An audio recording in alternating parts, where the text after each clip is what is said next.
Recently, both Lenovo and Lenovo owned Motorola launched a phone each. Both phones have Snapdragon 615 inside. While the chip's the same, there are quite a few differences. So I thought that was going to make for an interesting comparison. Well, let's get to that. But before we do, if this is your first time here, or in case you've forgotten, my name's Ash, this is C4E Tech, and you're watching my comparison of the Lenovo Vibe Shot with the Motorola Moto X Play. Let's get started.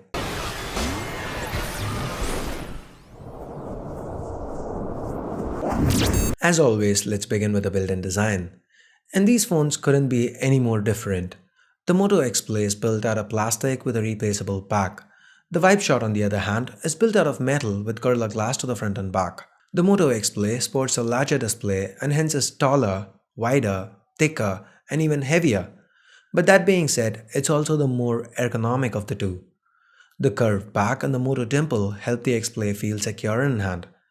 The Vibe Shot, with its sharp edges and glass to the front and back, doesn't feel quite as secure. In fact, it feels a little slippery. When it comes to looks though, to this reviewer at least, the Vibe Shot nails it. It manages to look unique, it manages to stand out, something that's getting increasingly difficult in today's crowded smartphone market. Anyway, moving on, both phones sport Gorilla Glass 3 covered IPS displays with a full HD resolution, but Lenovo's gone with a smaller 5-inch display for the Vibe Shot, so the pixels are packed denser. The display on the Vibe Shot also seems a little richer. Contrast, saturation, brightness. The Vibe Shot edges the X-Play out in all these areas. Colors are also more accurate here. That being said, in the time I spent with the X-Play working on my review, I was perfectly happy with the display. It wasn't until I started doing my homework for this comparison video and I put both phones side by side that I noticed the differences.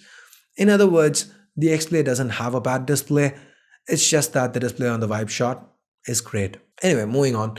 Underneath the hood, both phones are powered by the Snapdragon 615 chip. They have similar clock speeds, but the Vibe Shot does pack in an extra gig of RAM, 3 gigs compared to 2 gigs on the X-Play. And for that reason, the Vibe Shot also benchmarks a little better. With intensive tasks like gaming, both phones perform similarly, ran most games smooth, dropping a few frames only with the most intensive of titles. The audio via the internal speakers much louder with the X-Play. Given the better placement, this is one area where the Vibe Shot just cannot compete. I also found call quality to be marginally better with the X-Play. Audio via the headphone jack was similarly good across both devices. Moving on, let's talk battery. Both phones feature non-user replaceable batteries. 3630 mAh on the X-Play compared to 2900 mAh on the Vibe Shot. Now keep in mind the battery on the X-Play has to power a larger display with active notifications nonetheless. That means we ended up getting similar results with regards to battery performance. On a looping video playback test, the X-Play did last an hour more, but with day-to-day usage, I got about 4 hours of screen on time with both devices with my typical kind of usage. With that, we get the camera. The Moto X Play sports a 21 megapixel rear camera with a dual LED flash, while the Vibe Shot features a 16 megapixel rear camera with optical image stabilization, a triple LED flash, and a laser assist for autofocus. The camera on the Vibe Shot uses a 16:9 sensor, so you don't lose any resolution while shooting widescreen. On the other hand, the camera on the X Play uses a 4:3 sensor, so you'd have to go down to 16 megapixels if you want to shoot widescreen. The X-Play also has a minor issue finding focus with macro shots, something that the Vibe Shot managed to nail. The Vibe Shot also has an edge with regards to dynamic range and image processing. This is especially visible when under low light.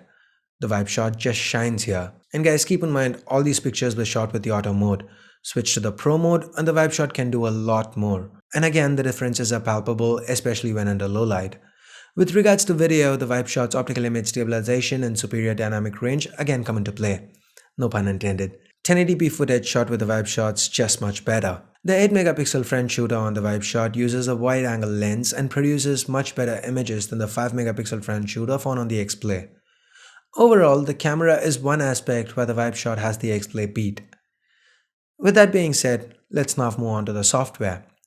Both phones are currently running on Android 5.1 Lollipop, and while Motorola's left most things stock, Lenovo's gone with their own Vibe UI on top of Android for the Vibe Shot. Both phones bring with them their own sets of functionality. The X-Play has Motorola's active display, where the display lights up each time you pick up the phone. Then there is Assist that lets you automate some tasks like turning your phone silent at certain times of the day or when you're at a particular location. We also have voice controls. The Vibe Shot, on the other hand, has tap to wake, in-depth power-saving modes. It even has a permissions manager included. It also has an option called Secure Zone that helps if you want to keep your work and private life separate. Now, generally, in a comparison, here's the part where I choose the phone that runs on stock Android. But with the Vibe Shot, Lenovo's done an impressive job. When opening up apps in real time, you can actually see that Vibe UI is equally fast, if not faster. Occasionally, you can see apps open quicker and text load faster on the Vibe Shot. Thanks to the extra gig of RAM, it can also hold more in memory. But then again, that's the matter of updates. Motorola, with a lighter skin and a stellar track record, should be able to update the X-Play faster and support the device longer than Lenovo can with a Vibe Shot. Again, take this with a grain of salt since this is just pure speculation on my part. Anyway, here's my conclusion. Internationally, 32 gig variants of both phones are priced similarly. Hell, there's even a 16 gig variant of the Vibe Shot to compete against the 16 gig variant of the X-Play. And in this case, the Vibe Shot will be my choice. Here in India though, the Vibe Shot's priced at 25,500 rupees, a good 7,000 rupees higher than the 16 gig variant of the Motorola Moto X Play. So let's break it down. What does the Vibe Shot have going for it? It has a unique build, a better camera, double the storage, an extra gig of RAM, and a marginally better display. So what about the X Play? The X Play offers better audio, stock Android meaning scope for faster updates, a larger display, and a more ergonomic form factor. So what should you go with? If camera, display fidelity, and the unique build are high on your list of priorities, you could still go with the Vibe Shot, it's a decent buy. For most others though, I'm gonna recommend the Moto X Play. Now, then I just mentioned that the Vibe Shot had more positives, so why do I still recommend the X Play over it? Well, it's true that the Vibe Shot does offer more. It has more RAM and it offers better performance marginally, though. Both phones still sport the same 615 chip, meaning these are mid-range devices. For the extra 10 to 15% that the Vibe Shot offers in terms of performance or display quality or the camera, Lenovo charges an extra 37%. Oh yeah, I actually did the math. It's 37.84% to be precise. If the prices were closer like they are internationally, I wouldn't have an issue recommending the Vibe Shot over the X-Play.